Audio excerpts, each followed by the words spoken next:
감사합니다. 박수 쳐주신 분에게 하나님의 복이 임하시길 원합니다.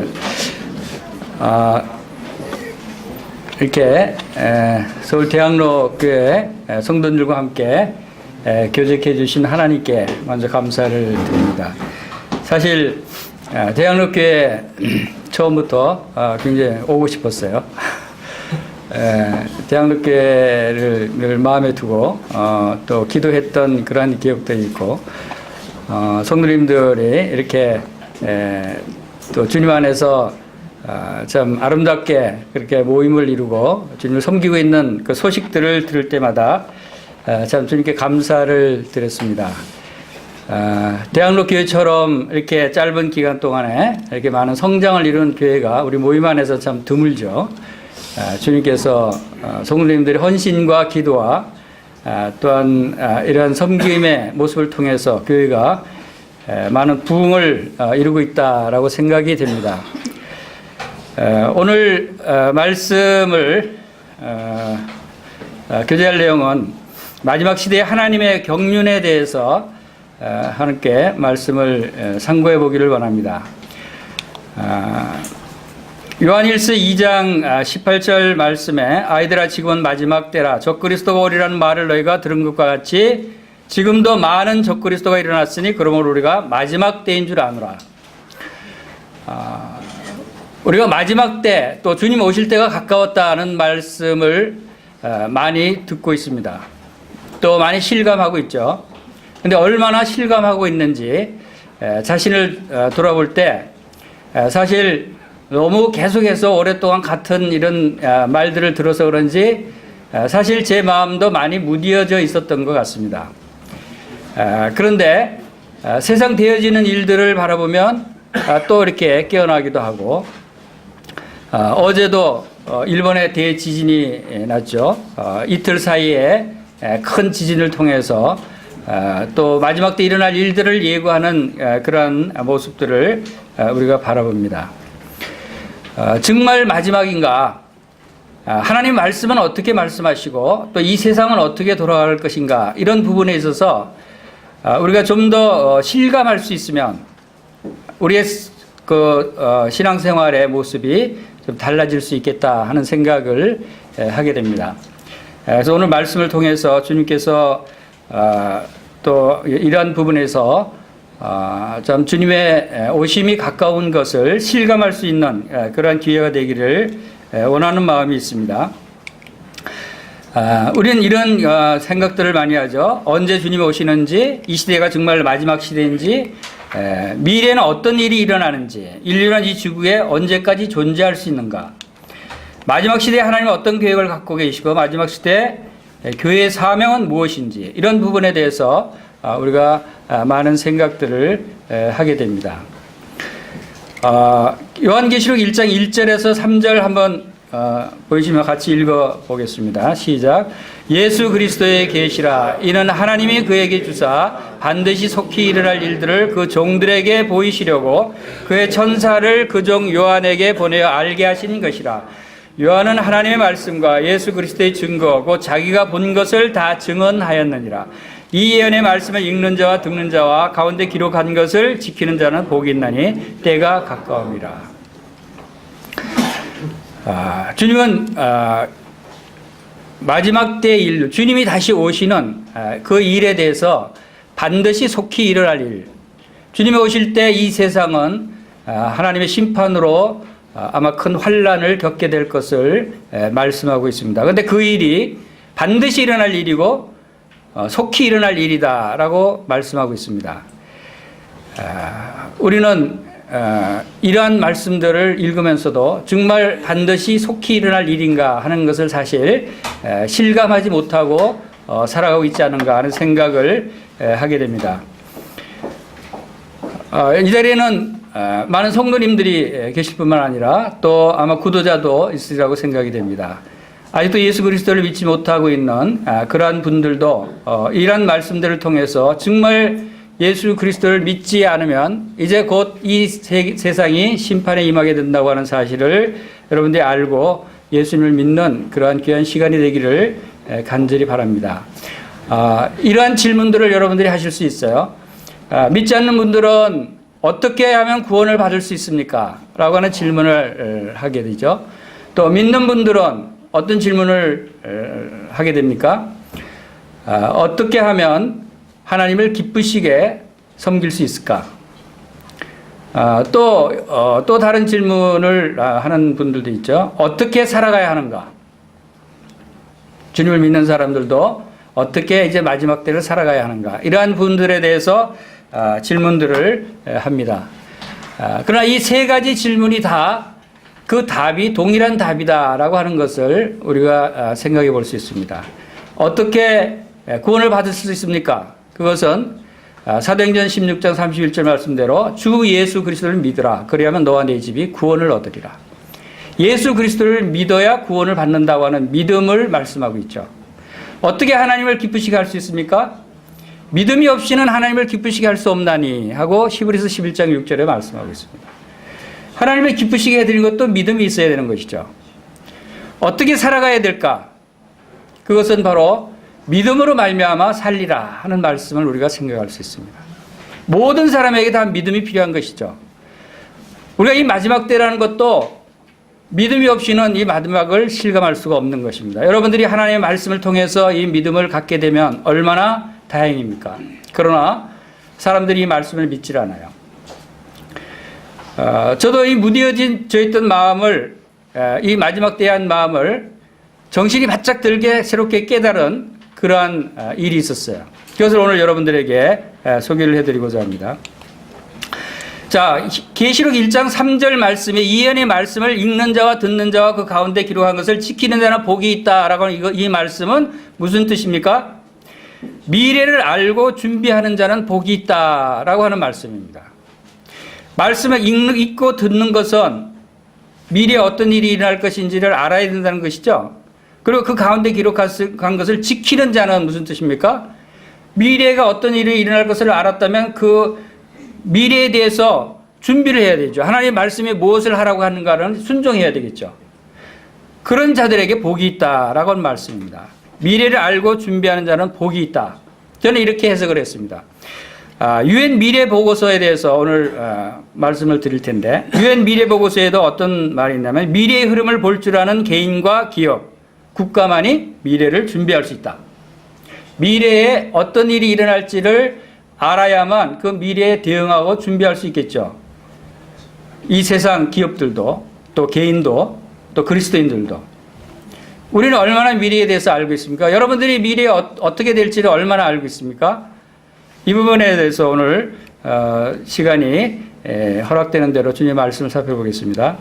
먼저 하나님의 경륜을 우리가 살펴볼 필요가 있습니다. 하나님께서 이 세상을 창조하시기 전에 영원 전부터 하나님과 그리스도와 성령님 삼위일체 하나님께서 계셨어요. 그리고 하나님이 우주와 만물을 천지를 창조하셨어요. 그리고 천지 창조 후에 노아의 홍수 심판이라든가 바벨탑 심판이라든가 이런 과정들을 통해서 이제 아브라함을 부르시는 그런 일이 창세기에 기록되어 있습니다. 아담부터 아브라함까지가 약 2000년이 흘렀어요. 거의 정확한 시간입니다.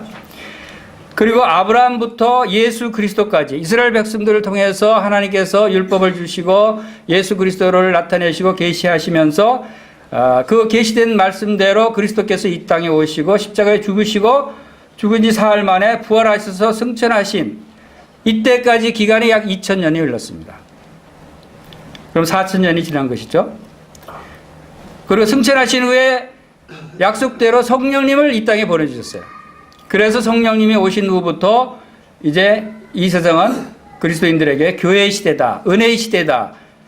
바로 이렇게 얘기하는 기간이 약 2000년이 흘러가고 있습니다. 지금 서기 2016년이죠. 2016년이면 16년이 더 지난 거 아니냐 이렇게 생각하십니까? 근데 그렇지가 않아요. 바로 이 성령이 강림하신 때부터 친다면 2016년에서 그리스도께서 이 세상에 탄생하셔서 죽으실 때까지 33년을 빼야 됩니다.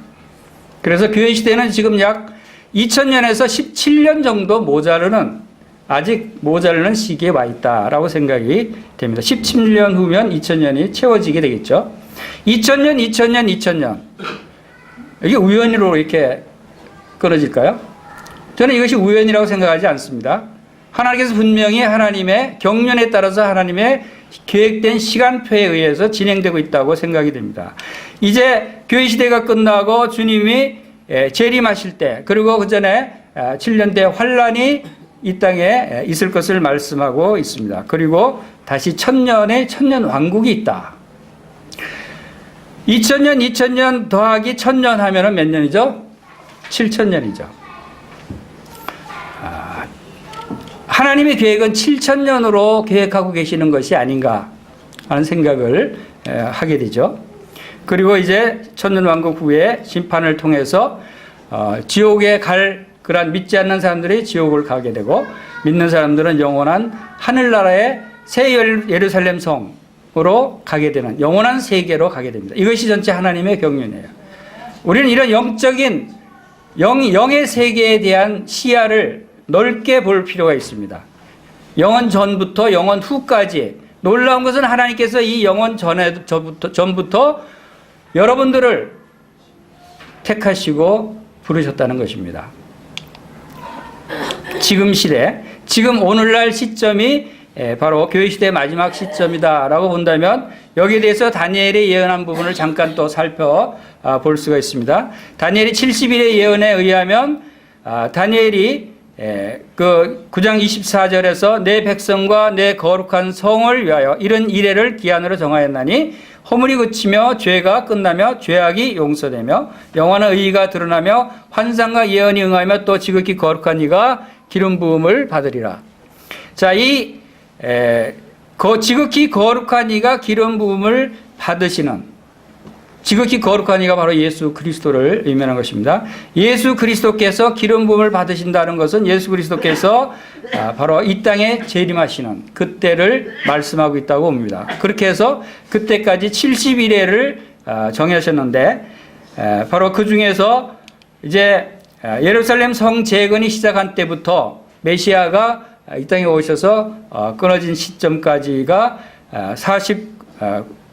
49년과 434년에서 483년이 지나갑니다. 거기서 5년의 차이를 그리스도의 탄생의 그 시차를 적용하면 483년 정확하게 69일에가 지나가는 것을 우리가 계산할 수 있습니다. 그리고 교회 시대가 이어지고 마지막 한 일회가 남은 그 일에는 바로 요한계시록 13장에 바로 7년 대환란기, 7년 기간, 환란 기간, 바로 적그리스도가 이 땅을 다스리고 하나님의 심판이 임하는 그 기간을 말씀하고 있다라고 분별을 할 수 있습니다. 이렇게 해서 마지막 때 분명히 어떤 일이 일어날 것을 말씀하신 것이 요한계시록에 나오는데, 그곳에 7봉인, 7나팔, 7대접을 통해서 하나님이 이 세상을 심판하시는, 그리고 이제 예수 그리스도께서 재림하시는 그때를 마지막 때로 우리가 알 수가 있습니다. 자, 이러한 성경의 하나님의 계획표가 이렇게 되어 있습니다. 그럼 지금 우리가 살고 있는 시점이 바로 이 7년 대환란기에 거의 가까운 직전 시대에 있다라고 많은 사람들이 생각합니다. 그런데 우리 그리스도인들은 이렇게 분별을 하고 있어요. 그러면 세상 사람들은 이 지구를 어떻게 예측하고 있는가? 이 세상 사람들이 보는 마지막 시기를 언제로 보는가를 한번 살펴보겠습니다. 유엔 미래보고서라는 책을 읽었습니다. 저는 이 책을 읽고 나서 제 정신이 바짝 들었어요. 그동안 무뎌져 있던 마지막 시대에 관한 때가 이렇게 가까웠고 이렇게 확실하게 진행되어 있구나 하는 것을 이 세상의 전문가들이, 이 세상 과학자들이 예측한 미래를 보고서 제가 정신이 바짝 들었어요. 이 유엔 미래보고서는 어떤 사람들이 쓴 기록인가 하면 전 세계의 과학자, 미래학자, 전문가, 컴퓨터 엔지니어, 천문학자, 모든 각 분야의 전문가들, 최고의 전문가들 2,500명 내지 3,000명이 밀레니엄 프로젝트라고 하는 조직을 구성을 해서 해마다 미래를 연도별로 예측을 하고 미래를 그 예측된 보고서를 유엔에 보고합니다. 그래서 유엔은 전 세계 정책을 지도자들에게 이 내용들을 보내서 세계 정책을 수립할 수 있도록 그렇게 하는 것이 유엔 미래보고서인데 그중에 2040, 2045 두 책을 읽었습니다. 이 보고서 내용 2040 이것은 2013년도에 예측한 보고서인데 이때만 해도 도전하는 미래가 살아남는다라고 하는 표제를 쓸 정도로 희망적이었어요. 그런데 2015년도에 쓴 이 미래 보고서는 2045에는 더 이상 예측할 수 없는 미래가 온다라고 하는 것이 책 표제예요.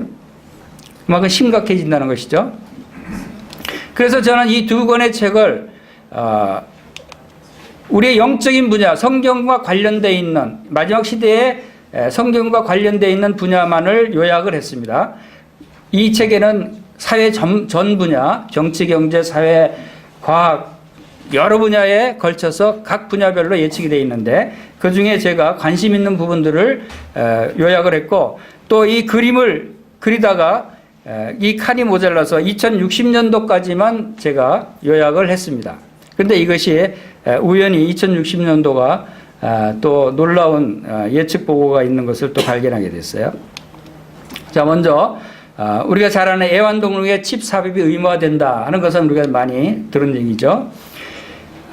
2018년도에는 사물 인터넷이 모든 물체를 하나로 연결한다. 지금 화두가 되고 있는 매스컴의 화두가 되고 있는 것이 사물 인터넷입니다. 이미 시작이 되고 있어요. IoT라고 해서 인터넷 오브 띵스라고 해서 모든 물체들을 인터넷으로 네트워크망으로 연결시키는 프로젝트가 진행이 되고 있습니다. 이 프로젝트가 본격적으로 진행되고 아마 3, 4년 후에는 이 IoT 프로젝트로 인해서 산업 전반이 대혁명이 일어납니다.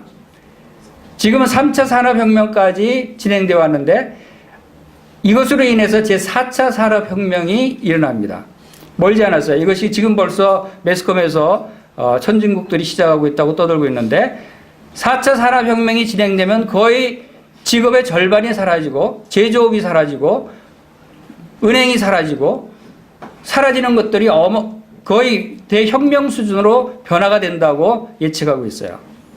이런 것들이 바로 이 IoT로 인해서 일어나고 있는 일들이다라고 하는 것을 예측할 수 있고 수명 연장 기술이 급성장해서 줄기세포 장기 교체가 2020년도에 본격화됩니다.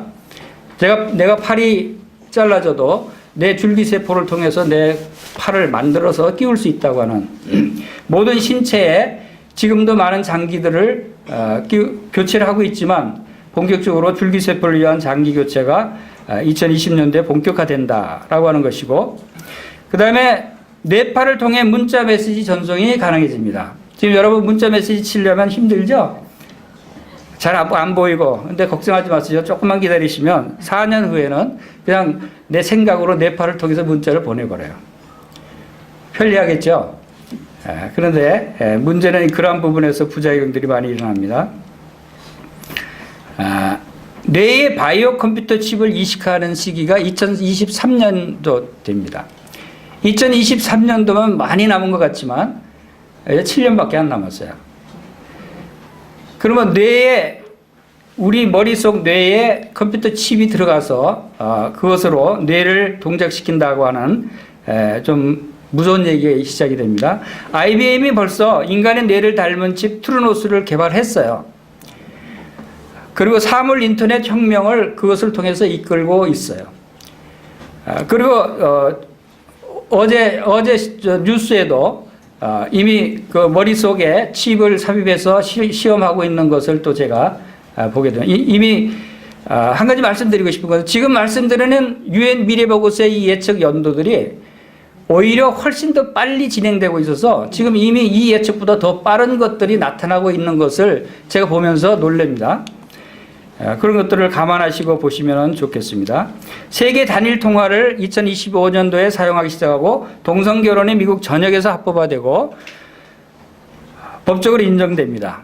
이것은 왜 심각한 문제가 됐느냐 하면 동성결혼이 합법화되고 보편화된다고 하는 것은 성적 문란과 타락이 가속화되고 소돔과 고모라에서 일어나는 그러한 죄악상들이 보편화된다고 생각하면 하나님께서 더 이상 참으실 수 없는 시대가 된다는 것입니다.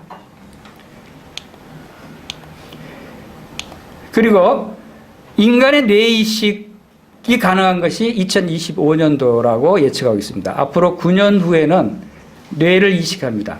지금 그 치과에서 이빨이 망가지면 어떻게 하죠? 임플란트 시술하죠. 그냥 다른 것을 갖다 끼웁니다. 뇌도 임플란트 시술하듯이 부분적으로 교체할 수 있다는 거예요. 그리고 전체적으로도 교체할 수 있습니다.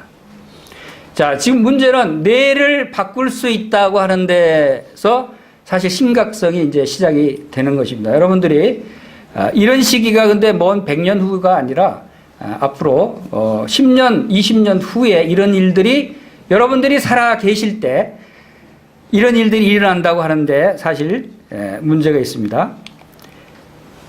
비행기 조종사가 사라지고 모든 비행기가 무인 비행기가 되고 잘려나간 신체를 줄기세포로 재생시키고 인간과 동일한 인공지능을 가진 안드로이드가 등장하고 안드로이드라는 것은 로봇가 인간과 동일하게 생각하고 행동하고 활동하는 그런 로봇들을 안드로이드라고 합니다. 지금 오늘 신문에도 중국에서 여자보다 더 이쁜 실물보다 더 이쁜 로봇을 만들어서 시연하는 것을 오늘 봤습니다. 말도 하고 느낌도 같고 실제 그 모델로 한 여자보다 더 이쁘게 만들었더라고요. 실제로 그런 일들이 지금 벌써 일어나고 있죠. 칩을 몸에 이식하는 바이오폰 시대가 2030년에 옵니다. 이게 무슨 얘기죠? 바이오폰. 우리 스마트폰을 얘기하는 겁니다. 이 스마트폰을 들고 다니는데 뭐라고요? 몸에 이식한다는 겁니다. 이제 몸속에 들어간다는 겁니다. 스마트폰이. 좋겠죠? 편리하고 좋지만 이제 문제가 또 심각해지는 겁니다. 그런데 여기는 2030년에 그 칩에 몸에 이식한다고 예측을 했는데 놀라운 것은 올 1월 달에 다보스 포럼에서 뭐라고 발표했냐면 앞으로 7년 후면 스마트폰이 몸속에 삽입된다라고 발표를 했어요. 그러니까 14년에서 7년으로 앞당겨진 겁니다, 지금. 7년 후면 여러분 스마트폰 이제 들고 다닐 필요 없습니다. 인간의 뇌와 클라우드 컴퓨팅과 연결해서 방대한 사고 능력을 보유하게 됩니다. 자, 머릿속에 컴퓨터 칩이 삽입된다고 그랬죠? 머릿속에 삽입된 그 칩이 뇌와 연결이 되고 그 뇌와 이제 크라우딩 컴퓨터라는 것은 어떤 컴퓨터를 얘기하냐면 이 1000대, 2000대 수많은 많은 컴퓨터들을 하나로 연결해서 한 대의 컴퓨터처럼 슈퍼컴퓨터처럼 사용하는 것입니다.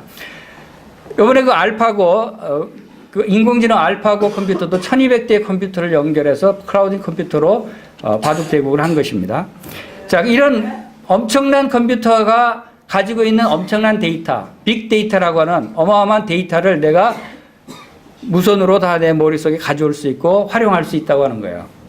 제가 만약에 이렇게 머릿속에 이런 칩이 삽입돼서 이 크라우드 컴퓨터와 연결돼서 내가 사용한다면 저는 아마 이 세계에서 슈퍼맨이 될 거예요. 세계 거의 모든 정부들을 다 알고 또 모든 사람들이 무엇을 하는지 이런 것들을 다 가지고 있는. 그래서 앞으로의 미래 시대에 살아남는 기업과 사람은 누가 강자가 되냐면 빅데이터. 데이터를 누가 많이 확보하느냐 하는 것이 달려 있어요. 그래서 구글이나 페이스북 이런 데서 모든 것을 공짜로 주면서도 데이터를 가지고 가려고 하는 그런 작업을 지금 하고 있는 것입니다. 암이 정복됩니다. 그리고 인류 평균 수명이 130세에 도달합니다. 2030년에는. 지금 100세 시대라고 하는데 2030년 앞으로 한 14년 후에는 130세대 평균 수명입니다. 이거는. 여러분들이 한 14, 15년만 더 살아 계시면 130세까지 살 수 있는 희망이 있는 거예요. 자, 이러한 부분들이 오래 산다고 하는 것이 어떤 문제가 생길 수 있는가를 말씀을 또 드리겠습니다. 유럽연합이 사라진답니다. 세계 정부가 등장합니다. 이슬람교 인구가 크게 증가합니다. 이제 이 부분이 또 우리가 이슬람의 그러한 그 증가 속도를 또 눈여겨봐야 될 그러한 부분이라고 생각이 됩니다. 생명체의 순간 이동이 가능해진다. 2038년도에.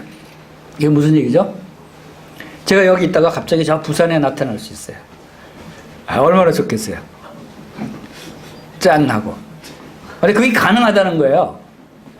우리는 도저히 상상할 수 없는 일들인데 그런 일들을 하겠다는 것이고 가능하다고 전문가들이 예측하고 있는 겁니다. 완벽한 가상현실 기술이 인류 삶에 보편화된다. 이것도 사실 좀 인간의 모든 삶을 변화시키는 심각한 문제가 됩니다. 가상현실이라는 게 뭐죠? 내가 그냥 실상은 아닌데 가상적인 영상이나 이런 것을 통해서 그거 실감하고 살아갈 수 있는. 그런데 이제 그 가상현실에서 이제 좀 더 발전하면 모든 느낌과 행동까지도 실제로 하면서 가상현실에 살게 되는 그러한 그 시대로 또 발전이 됩니다. 가상 텔레파시가 개인 소통 수단으로 사용된다는 것이 2040년입니다. 개인 소통 수단을 텔레파시를 통해서 주고받는답니다. 그냥 서로 마음을 읽을 수 있겠죠. 세계 인구가 이제 100억 명까지 올라가고 물질을 자유자재로 재구성하는 나노봇 기술인 클레이크로트로닉스 개발로 소비자 제품 혁명이 일어난다. 이것은 이제 물질 개발이 새롭게 변화되면서 예를 들어서 이 강단 탁자를 클레이크트로닉스로 개발하면 탁자가 됐다가 식탁이 됐다가 침대로 또 바꿀 수도 있고 하는 물질을 자유자재로 형태로 변형시킬 수 있는 새로운 물질을 개발한다는 것입니다. 자, 이제 심각한 문제가 2045년도에 인공지능이 인간의 지능을 뛰어넘게 된다라고 예측하고 있습니다. 인공지능이 인간의 지능을 뛰어넘는다 하는 것은 지금 이 책을 본 것이 작년 12월 달이었습니다. 그런데 최근에 구글에서 알파고와 이세돌 바둑기사와 대국에서 인간이 참패를 했죠. 벌써 이제 바둑 분야에 한해서 나타난 것이지만 한 분야에서 무슨 인간을 뛰어넘는 수준이 이제 오기 시작합니다. 2045년도 되면은 전 분야에서 모든 분야에서 인공지능이 인간을 뛰어넘는 수준으로 된다는 것입니다. 이보다 더 빨라질 수도 있습니다. 그런데 문제는 컴퓨팅, 나노기술, 의학, 신경과학 등에서 기록적인 변화가 일어나는데 미래 예측하는 이 과학자들이 이 상태가 되면 2045년도에 인공지능이 인간보다 뛰어난 시점이 되면 그 다음부터는 인간이 미래를 더 이상 예측이 불가능하다라고 얘기합니다. 그래서 미래 예측의 분기점이라고 그래요. 2045년을 더 이상 인간이 예측하는 것은 무의미해진다. 왜? 인공지능이 어떤 일을 어떻게 펼쳐갈지 우리는 알 수가 없다는 거죠. 근데 2045년 이후는 인간도 알 수 없다고 얘기하는 것이 바로 유엔 보고서가 그렇게 얘기하고 있어요. 무서운 일이 일어날 수도 있다는 것이죠. 인류의 절반의 기계를 이식한 인간에 대해서 인류의 범위가 모호해진다. 2050년경 되면 말하자면 로봇가 지금 로봇의 피부를 씌우고 속에는 기계지만 겉으로 보기에는 사람, 지금도 벌써 실물보다 더 이쁘고 더 멋있게 이 사람 모양을 만들고 있는데 앞으로 몇십 년 후면 얼마 인간과 거의 똑같은 로봇을 만들겠죠. 거기에다가 인공지능이 인간보다 앞서죠. 자, 이런 부분들이 사실상 이제 무서운 시대가 예고되고 있는 것입니다. 몸속의 바이오 컴퓨터로 뉴스와 정보를 인지하게 되고 인공지능이 인간보다 더 앞서서 심각한 문제가 되는 것보다 더 심각한 문제가 바로 이 부분입니다. 지구 평균 온도가 지금보다 3도씩 증가하는 게 2056년인데 1도씩 증가하는 것은 21년도, 2도 증가하는 것은 41년도, 3도 증가하는 것은 56년도, 4도 증가하는 것은 70년도에 이렇게 증가된다고 발표하고 있습니다. 근데 이것은 필연적인 결과고 아무도 막을 수 없는 상태랍니다. 지구 온난화가 돼서 이렇게 온도가 올라가는 것은 지금 상태로는 막을 방법이 없답니다. 그런데 2도 상승하면 지금도 1도 상승해도 상당히 대격변이 지구 변화가 일어나지만 2도 상승하면 대재앙 수준의 사막과 홍수, 태풍, 기근, 빙하 해빙 이런 것들로 인해서 지구보다 더 무서운 대재앙이 일어나는데 3도 상승하면 이 지구는 더 이상 자연과 인간이 생명이 유지하기가 곤란한 상태가 된답니다. 그리고 4도 상승하면 지구는 더 이상 인간이 살 수 없는 별이 된답니다. 그런데 이 진행 속도는 필연적으로 아무도 막을 수 없는 거랍니다. 여기에 문제의 심각성이 있는 거예요. 지구의 멸망은 필연적으로 온다는 것입니다. 그래서 오바마 대통령도 최근에 뭐라고 얘기했냐면 핵전쟁보다 더 무서운 것이 지구온난화다라고 얘기하고 있습니다. 지금 핵무기가 무서운 게 아니에요. 지구온난화 때문에 지구가 격변하고 이 사람이 살 수 없는 별이 돼가고 있는 이 부분이 마지막을 예고하고 있다라고 생각이 되어집니다. 자, 이거는 무슨 얘기입니까? 마인드 업, 다운로딩, 백업. 이건 영어를 이렇게 표현한 것입니다. 마인드가 뭐냐면 정신입니다. 우리 뇌 속에 담겨져 있는 정보. 우리 정신이라고 해요. 우리의 모든 정신은 다 뇌 속에 담겨져 있죠. 아까 뇌를 임플란트 시술하듯이 교체할 수 있다고 말씀을 드렸습니다. 이제는 뇌에 담겨져 있는 마인드를 백업을 받아 놓을 수 있다는 거예요. 컴퓨터로. 여러분은 혹시 치매에 걸리거나 다쳐서 뇌를 못 쓰게 될 경우를 대비해서 여러분의 뇌에 있는 정보를, 마인드를 백업 받아 놓으면 좋겠죠. 다시 업로드 시켜서 다시 살릴 수 있으니까. 그런데 만약에 내 백업 받아 놓는 이 정보, 마인드를 다른 사람의 뇌에다가 다시 업로드 시켜놓으면 어떻게 되죠? 그 사람이 나가 되는 거예요. 로봇에다가 업로드 시키면 어떻게 되죠? 로봇가 나가 되는 거예요. 그래서 실리콘밸리 엔지니어들은 이제 사람을 영원히 살게 해주겠다 얘기를 합니다. 왜? 뭐 신체 일부 병이 들거나 상하거나 암도 다 정복하죠. 그러면 다 교체해서 새롭게 다 만들 수 있잖아요. 이제 뇌까지도 새로 교체해 줄 수 있잖아요. 그 다음에 정신까지도 백업 받았다가 다시 심어주면 죽을 일이 없잖아요. 저는 이 문제가 우리 영혼의 문제를 옮길 수 있느냐 마느냐 이거하고 무슨 상관이 있는지는 잘 모르겠어요. 그건 좀 더 연구를 해봐야 되겠습니다. 그런데 이 사태가 오기 전에 주님이 오실 것을 소망하고 있습니다.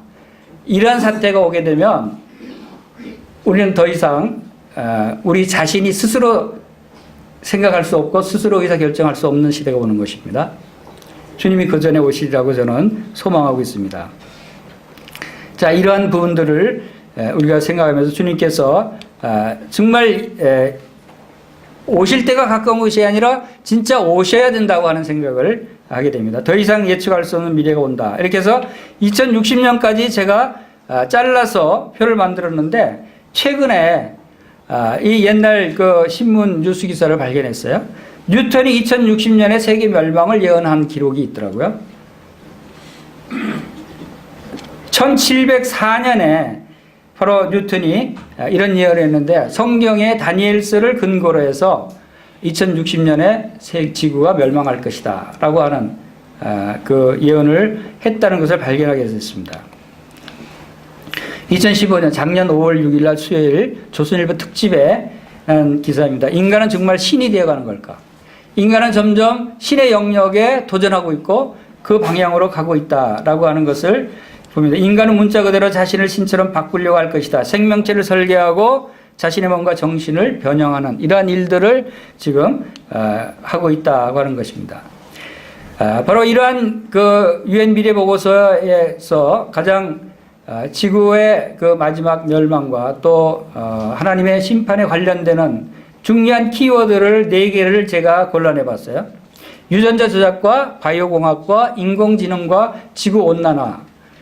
이 4가지가 바로 지금 지구를 멸망으로 이끌, 인류를 멸망으로 이끌 그런 부분들이다라고 생각이 되어졌습니다.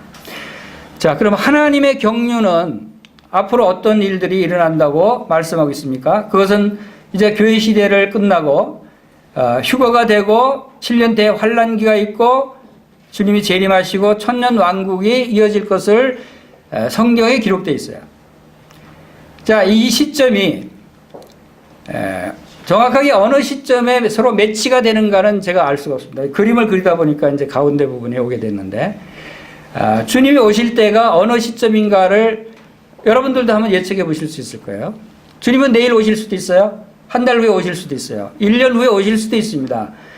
그러나 지금 이런 인류가 예측하고 있는 이 지구의 미래 현상에 대해서 우리가 같이 주님의 미래에 대한 예언을 접목시켜 보면 어느 정도 어느 시점 정도면 주님이 오실 수 있겠다 하는 것을 생각할 수 있고, 그러나 그것이 먼 미래가 아니라 앞으로 몇십 년 후일 수도 있다고 하는데 사실 심각하게 우리가 생각해야 하는 것입니다.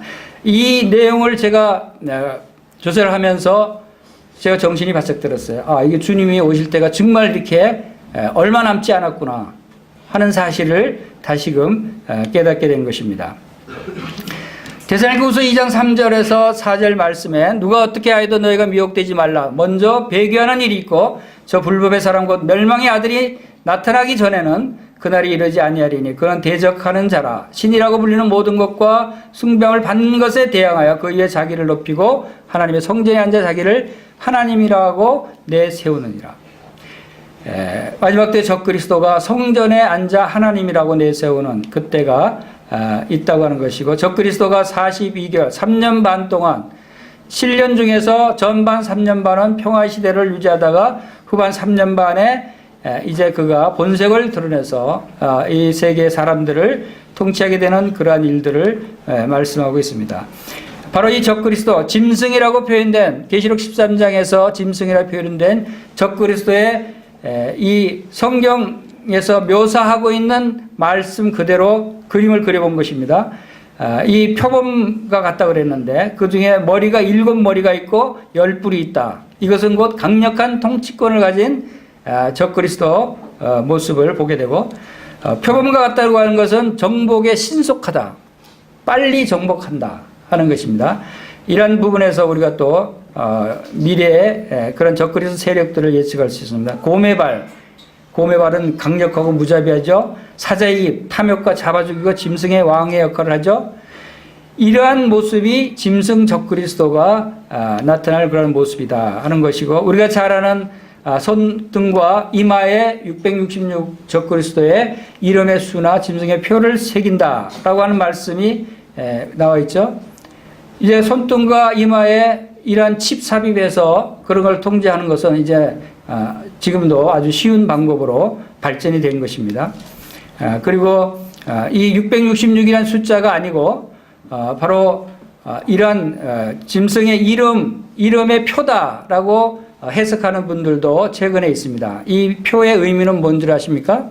이 헬라어 원어의 의미를 무슬림이 이것을 보더니 이것은 X자 같이 보이는 것은 이슬람의 쌍카라를 의미하는 것이고, 가운데는 알라를 의미하는 것이고, 끝에는 이름으로라는 뜻이랍니다. 그래서 알라의 이름으로라고 하는 뜻이다라고 읽더랍니다.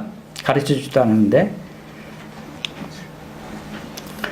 자, 이제 그 7년 대환란 기간 동안에 하나님께서 이 세상을 어떻게 심판하실 것을 예언하신 그런 말씀들을 잠깐 살펴보겠습니다.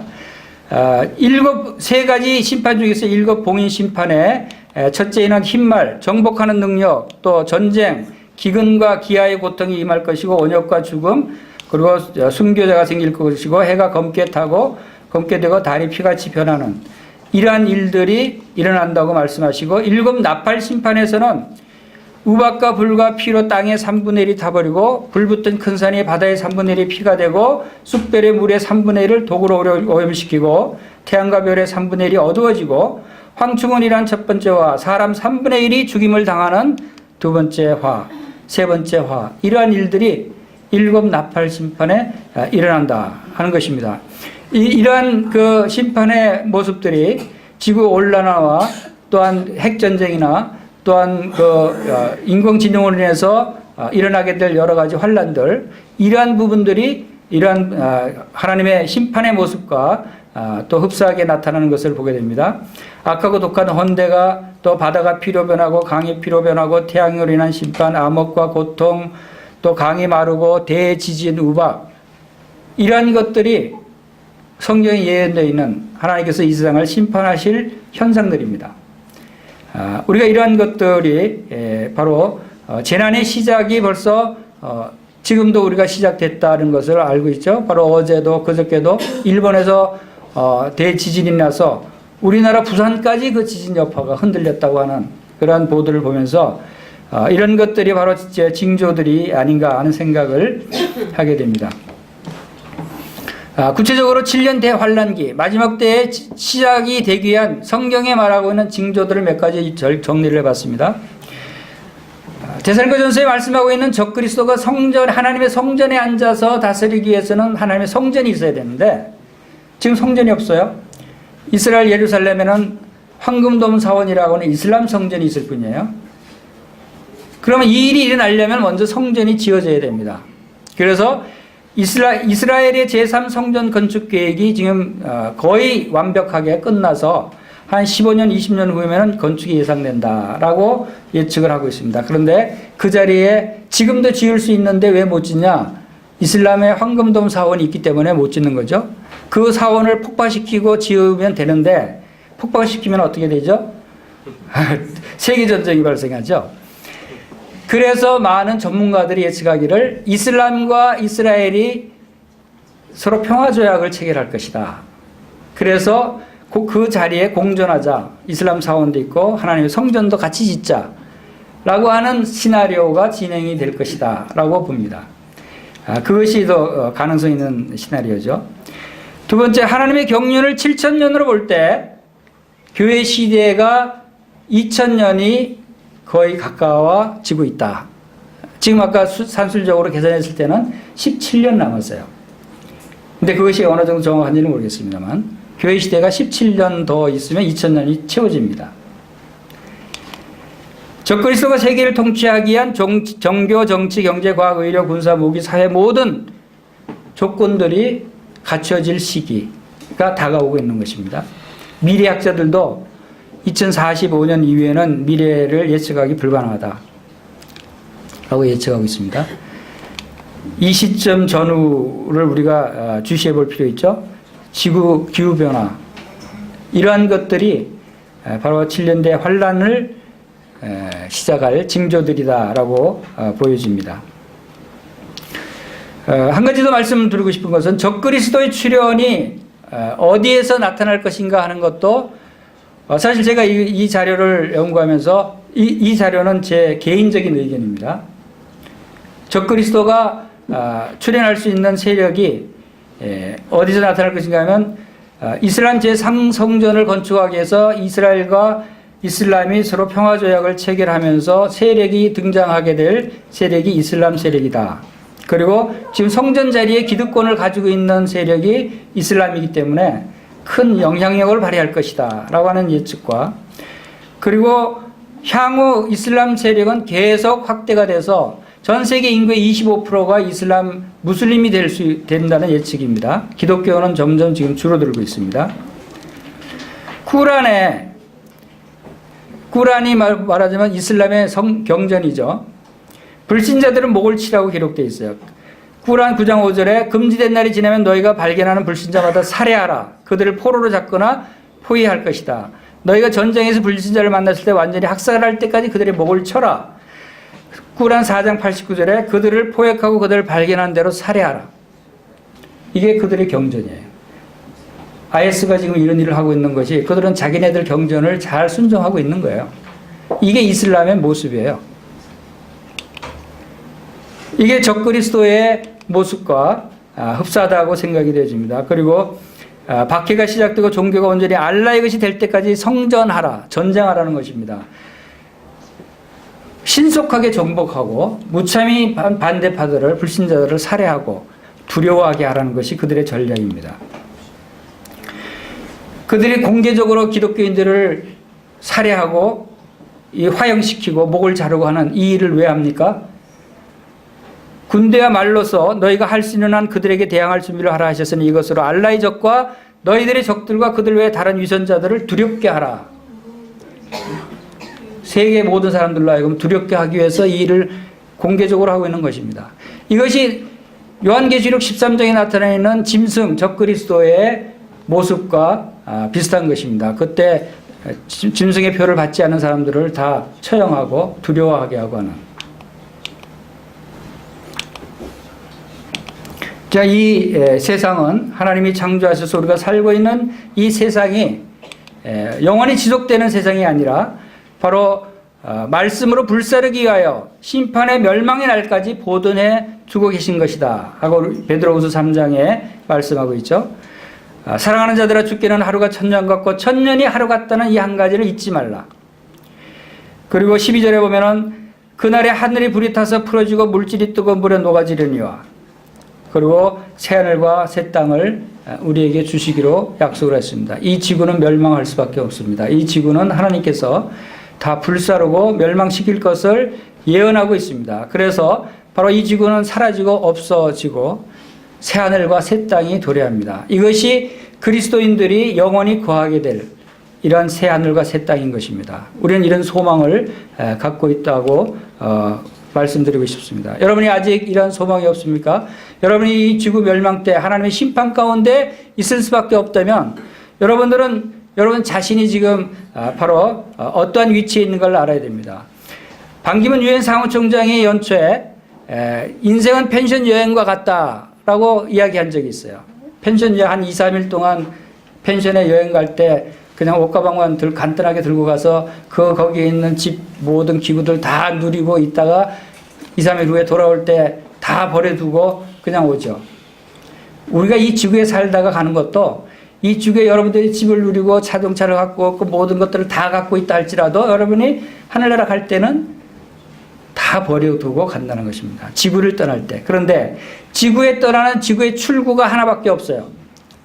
모든 사람들이 다 죄인들이기 때문에 그 출구는 바로 죄와 사망, 불못으로 떨어질 수밖에 없다고 하는 것을 여러분들이 아셔야 됩니다. 여러분 아직 예수 그리스도를 믿지 못하고 이러한 영원한 소망을 갖고 있지 못하다면 모든 사람이 죄를 범하였기 때문에 하늘나라에 갈 수 없도록 죄인 출입금지가 그어져 있는 하늘나라에 여러분들이 도저히 갈 수 없다고 하는 사실을 알아야 됩니다. 그래서 여러분들이 가는 길은 정해져 있어요. 그것은 지옥 불못으로 갈 수밖에 없다는 것입니다. 이것이 하나님께서 정하신 것입니다. 그런데 우리에게 희망이 있는 것은 이 하늘나라로 갈 수 있는 사다리, 길을 열어주신 분이 계세요. 그분이 바로 예수 그리스도신데 예수께서 이르시되 내가 곧 길이요 진리요 생명이니 나로 말미암자고는 아버지께로 올 자가 없느니라 라고 말씀을 하셨습니다. 주님이 친히 하늘나라로 갈 수 있는 길이 되어 주시기 위해서 이 땅에 오신 것입니다. 그리고 오셔서 무슨 일을 하셨습니까? 바로 이 죄 문제 때문에 하늘나라 갈 수 없는 죄인들을 용서하시기 위해서 주님께서 십자가에 죽으신 것입니다. 그래서 요한복음 3장 16절 한번 읽어보겠습니다. 시작. 하나님이 세상을 이처럼 사랑하사 독생자를 주셨으니 이는 그를 믿는 자마다 멸망하지 않고 영생을 얻게 하려 하십니다. 하나님이 여러분을 사랑하시기 때문에 바로 여러분을 위해서 하나밖에 없는 독생자 예수 그리스도를 이 땅에 보내주셨다고 말씀하고 있고, 바로 이 일을 위해서 하나님께서 창세부터 요한계시록까지 이 예수 그리스도를 통해서 우리를 구원하시기 위한 계획, 하나님의 경륜을 펼쳐 보이시는 것입니다. 바로 예수님께서 십자가에 죽으신 것은 우리가 십자가에 고난받고 지옥 불못에 떨어져야 될 그 일을 주님께서 대신 해 주신 것입니다. 대신 죄값을 갚아주셨다는 것이죠. 우리는 다 양 같아서 그렇다 행해서 각기 제 길로 갔거늘 여호와께서 우리 모두 죄악을 그에게 담당시키셨도다. 우리 모두의 죄악을 그분에게 담당시키셨다는 말씀입니다. 여러분들 예수님을 믿는다는 의미가 무슨 뜻입니까? 바로 나의 모든 죄를 그분이 다 담당하시고 내가 지옥 갈 형벌을 주님께서 대신 담당해 주셨다. 나의 모든 죄를 다 용서해 주신 분이시다. 그분을 믿고 의지할 때 내가 죄상을 받고 구원함을 받는다는 것을 의미하는 것입니다. 바로 이 십자가가 바로 이러한 하나님께로 나아갈 수 있는 길을 만들어 주신 것입니다. 히브리서 10장 19절에서 그러므로 형제들아 우리가 예수의 피를 힘입어 성소에 들어갈 담력을 얻었다라고 말씀하십니다. 예수 그리스도께서 피를 흘려주셨기 때문에 우리는 하나님이 계시는 성소, 거룩한 곳에 들어갈 수 있는 것입니다. 그래서 그것은 휘장 가운데 열어놓으신 새로운 살 길이요 휘장한 곳 그의 육체니라. 그분이 그 몸으로 십자가에서 죄를 담당해 주셨기 때문에 하나님께로 나아가는 막혀있던 시장이 열린 것입니다. 이것을 여러분들이 믿는다면 여러분들은 이제 지옥 형벌을 당하는 이 일들을 다 잊어버리게 될 것입니다. 하나님께서 우리를 향해서 죄를 다시 기억하지 않겠다고 말씀을 하십니다. 결코 정죄함이 없다고 말씀하십니다. 그리고 우리가 거룩함을 얻었다고 영생을 얻었다고 말씀을 하시고 이것을 지금 여러분이 아까 그림에서는 지옥 불못이 보이죠. 지금 보이십니까? 지옥 불못이 보이지 않죠. 다 가려주셨다는 뜻입니다. 하나님께서 이 지옥 불못을 다 가리시고 보이지 않게 다 생각나지 않게 기억하지 않게 다 가려주셨다는 뜻입니다. 그런데 그렇게 말씀하시고 나서 하나님께서 또한 도장을 꽝꽝 찍어주셨어요. 인치셨다고 말씀하십니다. 성령의 보증을 하신다고 말씀하셨어요. 하나님이 보증하시고 성령님이 보증하시고 바로 예수 그리스도께서 보증한다고 말씀하세요. 성경에 이런 말씀이 기록되어 있어요. 여러분을 구원하시는 이 구원의 계획은 바로 하나님께서 말씀하실 뿐만 아니라 맹세로 하실 뿐만 아니라 도장을 찍으실 뿐만 아니라 보증까지 하셨다. 성령님과 예수 그리스도와 삼위일체 하나님께서 친히 보증까지 쓰셨어요. 저는 이 말씀을 하면서 우리 인간이 얼마나 하나님 말씀을 안 믿을까 봐 이렇게까지 보증까지 세워주셨을까. 참 자상하신 분이시다. 우리 체질을 아시는 분이시구나. 내가 얼마나 믿음이 없는가를 아시고 이렇게 도장을 꽝 찍을 뿐만 아니라 보증인까지 세우시는구나. 그것도 그 보증인이 보통 보증인이에요.